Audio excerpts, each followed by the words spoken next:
Well, good morning, Lee. Look at all the wood that's in that water over there. It makes me wonder how much wood would a woodchuck chuck? Never mind, we're not going there. You know they love throwing wood. And there you have it. The irreconcilable, the irreconcilable, which one is it? Irreconcilable beliefs. We'll go with that. I've always heard irreconcilable. Well, yeah, I think exiliable. It's kind of, it takes the tongue into an extra workout, but that's okay. I can use the workout. God comes to the quiet mind.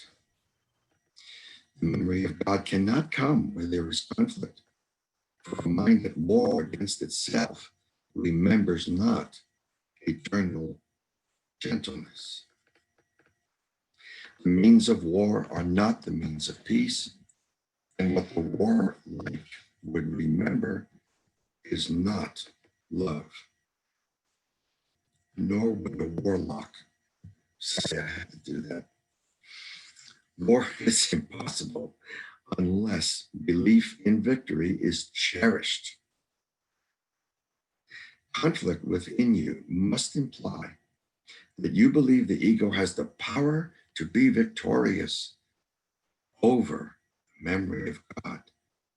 Why else would you identify with the ego? Surely you realize the ego is at war with God. Certain is the memory of God that it has no enemy, yet just as certain is the ego's fixed belief that the ego has an enemy that it must overcome and will succeed. The Wow. quiet mind rests in the truth of its own invulnerability.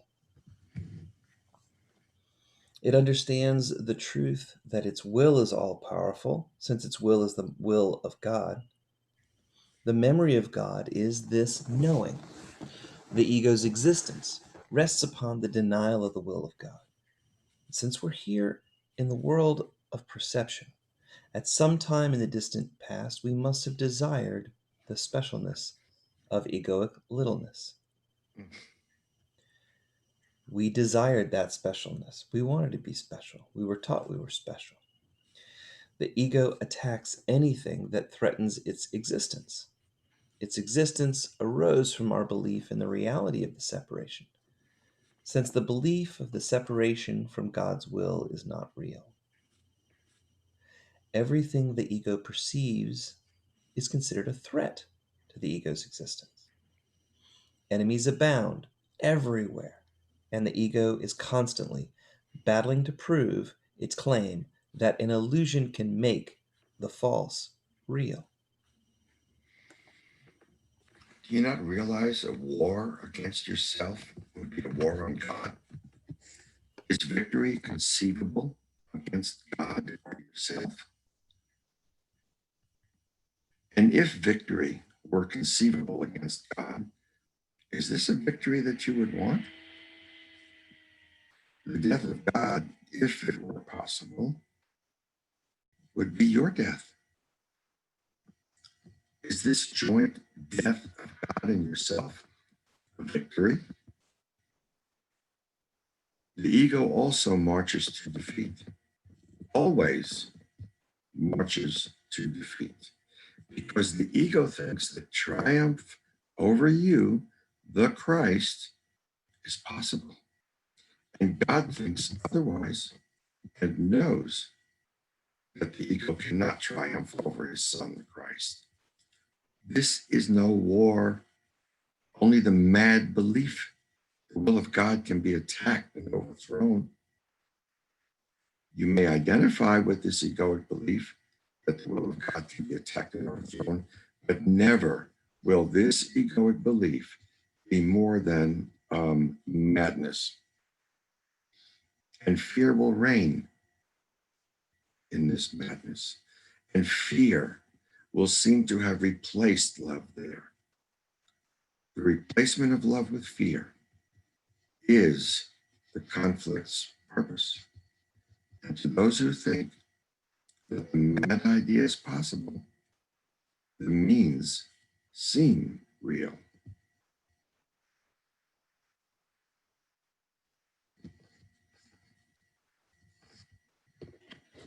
Sound. I love that line at the top.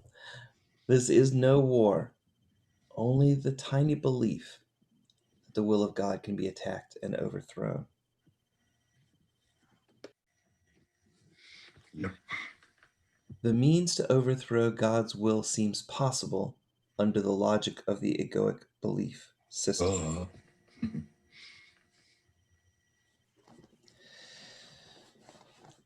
It does seem possible to go against God's will, right? We have free will after all. Right.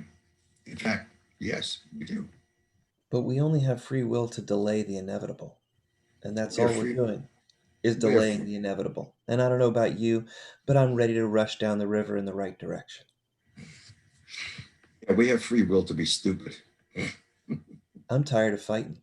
I don't want to fight anymore. The ego supports the belief in reality of the dream of separation. That's what we fight for. The belief that we're special, that we're different, that our brother is not one with us.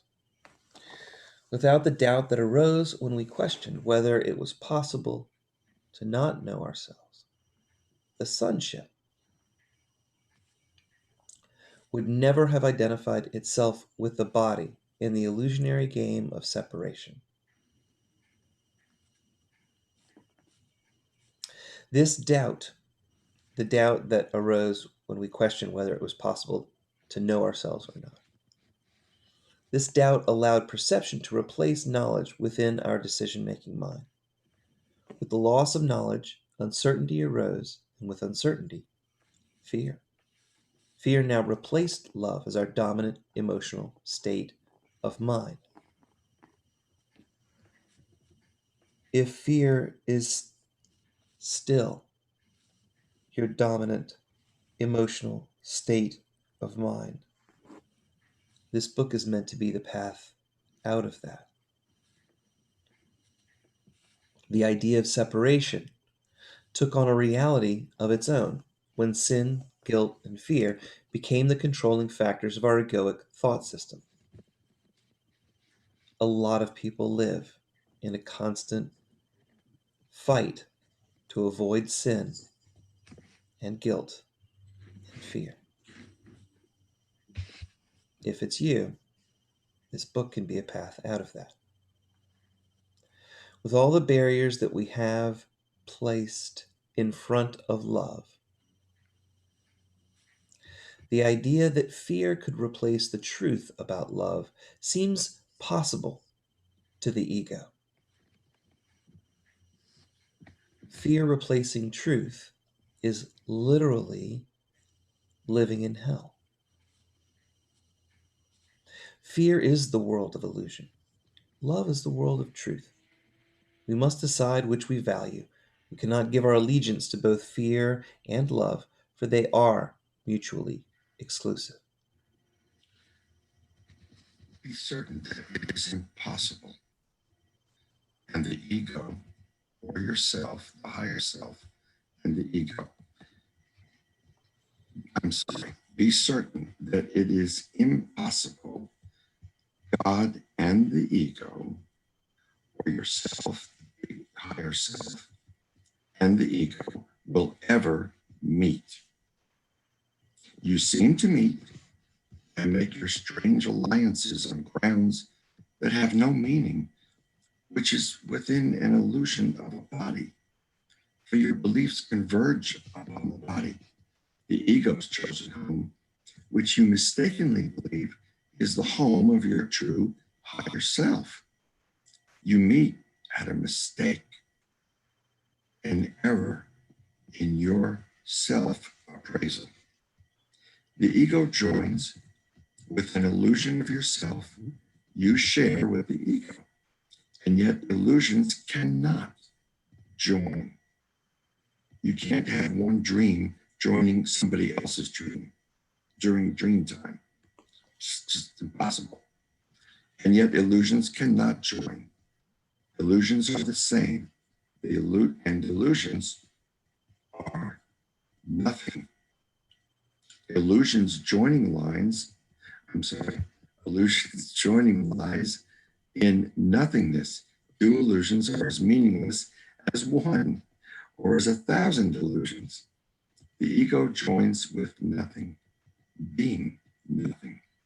The victory the ego seeks is meaningless as is the ego itself.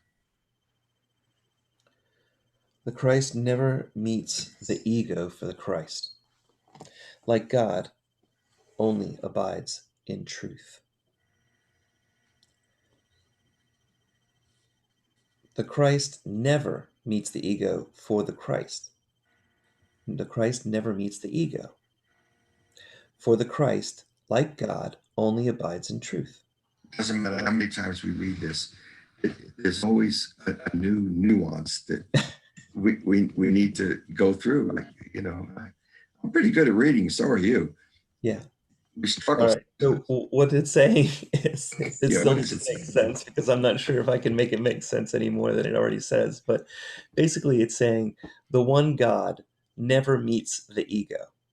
For the one God, like God, God like God, only abides in truth. It can't see the illusions of the false because it doesn't know shadows. It doesn't know differentiation. There is nothing outside of its oneness. And so anything that is outside of its oneness is an imagined thing. And your imagined thing, your thoughts, your ego thoughts, they keep you in the split-minded hell that we talk about. And it's why it's so difficult to pick out your path forward so that you can walk in the Christ part of yourself.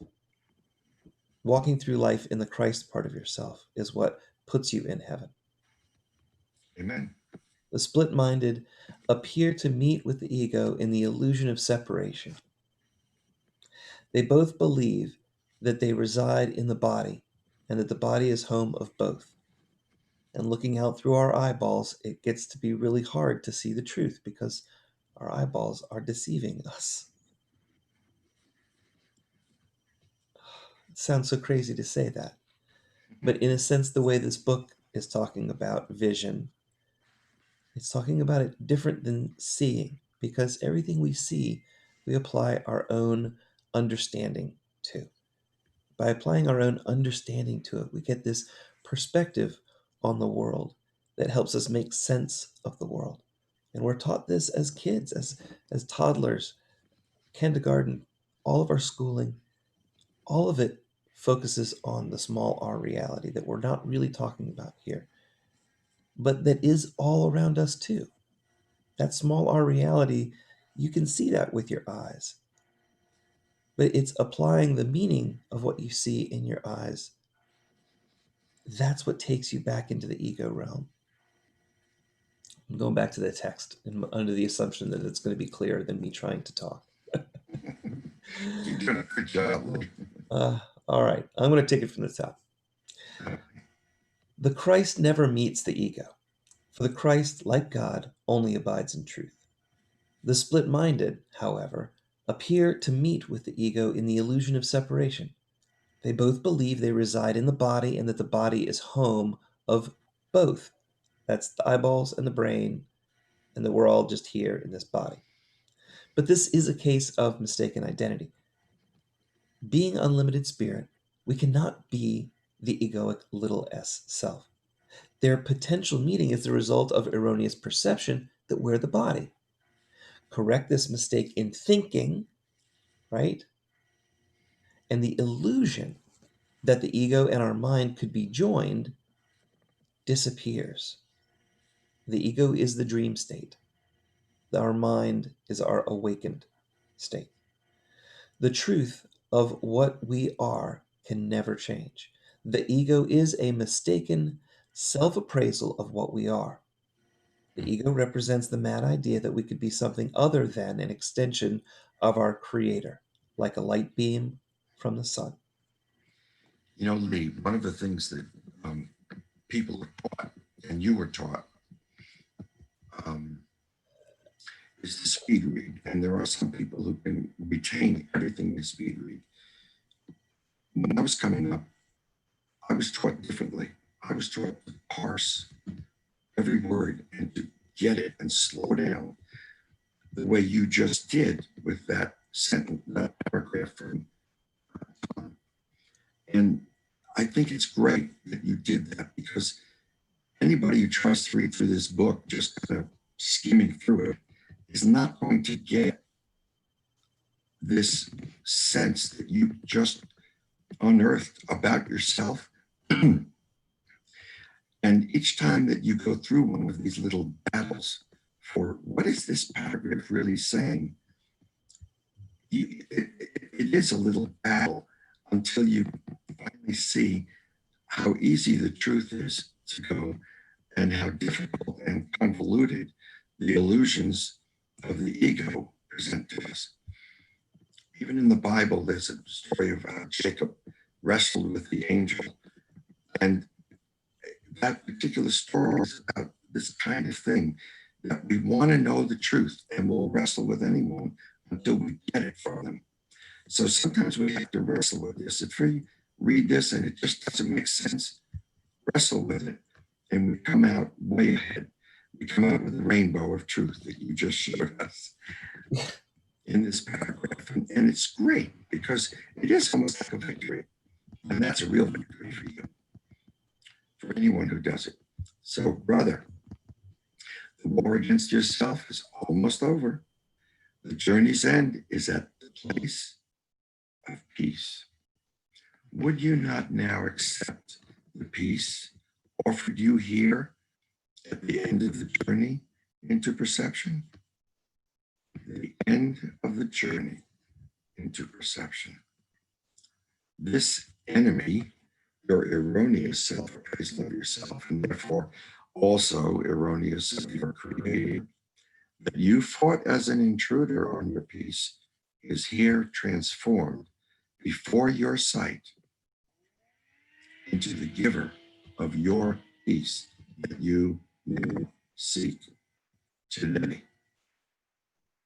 Your enemy, quote unquote, was God himself, to whom all conflict, triumph, and attack of any kind are all unknown. God loves you perfectly, completely, and eternally. The Son of God at war with his creator is a condition as ridiculous as nature roaring at the wind in anger, proclaiming it is part of itself and no more. Could nature possibly establish this and make it true? Nor is it up to you to say, what shall be part of you and what shall be kept apart?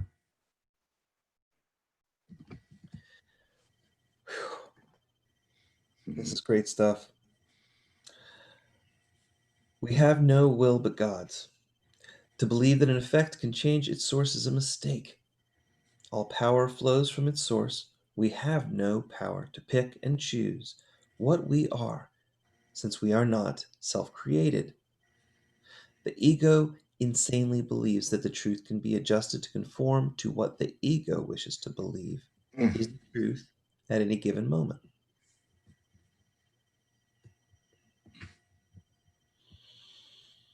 Why would the ego think that it can adjust the truth? But that's exactly what a perspective is. A perspective is a perspective on truth. It's not necessarily the whole truth. Our egoic illusions can deny the truth, but they cannot change the truth.